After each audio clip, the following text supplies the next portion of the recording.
지난 시간에 우리는 스테이지를 구성을 하고 중력 점프도 만들고 그 다음에 이 앞부분에 판정 상자를 따로 두어서 장애물에 겹치지 않게 엔트리봇이 장애물을 넘어가지 못하게 만들었습니다. 이번 시간에는 스테이지를 조금 더 확장해서 만들어 보도록 하겠습니다.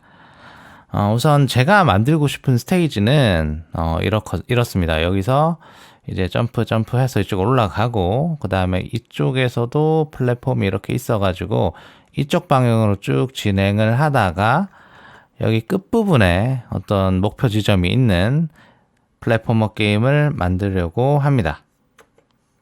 자, 그러면 원본이 지금 여기까지 가 있겠죠. 그래서 위로 Y좌표 이동을 한 다음에 이쪽 방향으로 어느 정도 이동을 해서 여기서부터 복제본을 이런 식으로 생성을 해줘야 되겠지요.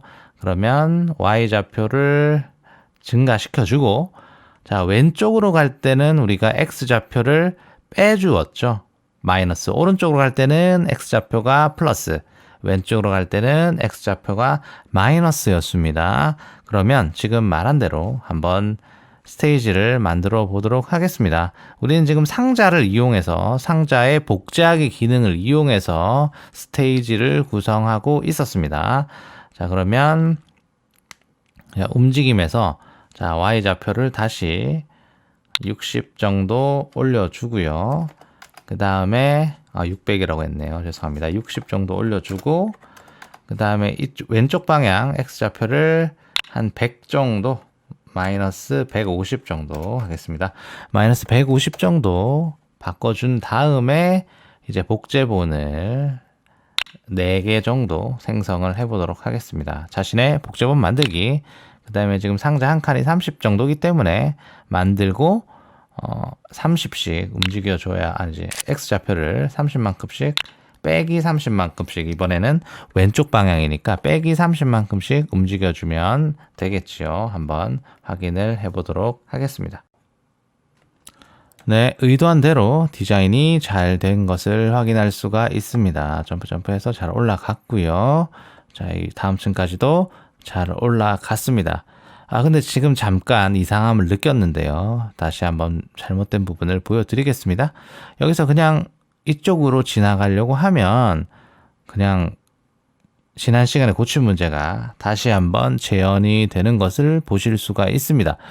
왜 이런 문제가 생기는 걸까요? 다시 한번 엔트리봇을 살펴보도록 하겠습니다. 자, 보시면 저희는 판정 상자를 하나를 만들었습니다. 바로 이것이요. 근데 아까 같은 경우에는 우리는 지금 이쪽만 판정을 하고 있었는데 이제 이동 방향이 반대로 바뀌면서 이제 이쪽에도 장애물이 생기기 시작했습니다. 그러면 판정 상자를 하나 더 만들어 두어야 되겠지요. 만드는 방법은 이미 우리가 하나를 만들어 놓았기 때문에 굉장히 간단하게 만들 수가 있습니다. 앞쪽 판정 상자로 되어 있는 이 오브젝트를 오른쪽 클릭한 다음에 복제를 하면 똑같은 이름의 판정 상자가 하나 더 생기게 됩니다. 이름을 좀 바꿔야 되겠어요. 앞, 뒤 하지 말고 왼쪽, 오른쪽으로 하겠습니다. 새로 복제된 판정 상자는 왼쪽 판정 상자라고 이름을 붙이겠습니다. 그리고 아까 지난 시간에 만들었던 판정 상자는 오른쪽 판정 상자로 이름을 붙이겠습니다. 오른쪽 판정 상자, 왼쪽 판정 상자, 왼쪽 판정 상자 지금 겹쳐져서 보이는 건데요. 한 여기쯤 놓으면 되겠죠. 자, 그러면은 마찬가지로 코드를 왼쪽 판정 상자의 코드를 조금 수정을 하도록 하겠습니다. 왜냐하면 지금은 이제 오른쪽에 위치하도록 되어 있거든요. X좌표를 20만큼 바꾸기를 해서요. 그러면 요것을 빼기 30만큼으로 해서 이게 20이 아니라 30인데 수치가 좀 바뀌었네요. 자, 왼쪽 판정 상자를 또 30만큼 빼기 30만큼 바꾸기를 해서 뒤쪽에 배치를 시키겠습니다. 일단 잘 되는지 확인하기 위해서 투명도 효과는 주지 않도록 하겠습니다. 안에 뒤쪽에 잘 설치가 된 걸, 판정 상자가 잘 설치가 된 걸 확인할 수가 있습니다. 자, 그럼 투명도 효과를 다시 100을 주어서요. 숨기도록 하겠습니다. 그리고 나서 테스트를 해보도록 하겠습니다. 테스트를 해보면 아직도 작동을 하지 않습니다. 자, 왜 그러냐면 사실 엔트리봇에 컨트롤을 해주지 않았죠. 코드를. 자, 그 부분을 추가해 주도록 하겠습니다. 다시 끄고 엔트리북 코드를 보면 자, 앞다음 값이 1이라는 변수.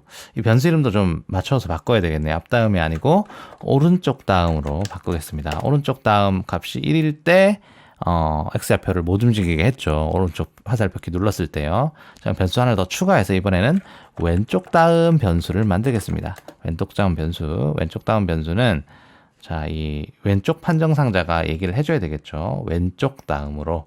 왼쪽 다음이 상자에 닿았으면은 1 아니면 0. 그래서 왼쪽 판정 상자의 동작을 만들었습니다. 그리고 다시 엔트리 보스로 넘어와서 똑같이 해주면 되겠죠. 코드 복사 붙여넣기 해서 왼쪽 화살표 키 눌렀을 때 왼쪽이 닿았으면 다시 못 가게 해라. 예, 이렇게 3. 왼쪽이니까 빼기 3만큼 갔다가 왼쪽에 닿았다? 그러면 다시 3으로 돌이켜서 움직이지 않은 것처럼 만드는 것입니다. 테스트를 한번 진행해 보도록 하겠습니다. 실행해 보면 자, 여기 막혀서 못 가고요. 오른쪽으로도 자, 점프해서 올라갔는데 자, 왼쪽으로 아까는 벽이 타졌죠. 자, 그러면 이번에 왼쪽으로 가려고 해도 판정 상자에 막혀서 가지 못하는 것을 확인할 수 있고 점프로 올라가야 되는 것을 확인할 수 있었습니다. 점프 떨어졌습니다. 네, 코딩이 잘 되었네요. 기능이 원하는 대로 정상적으로 작동을 하고 있는 것을 확인했습니다. 자, 그러면 스테이지를 마저 구성해 보도록 하겠습니다. 상자 오브젝트, 스테이지 바닥 오브젝트를 클릭을 해서요.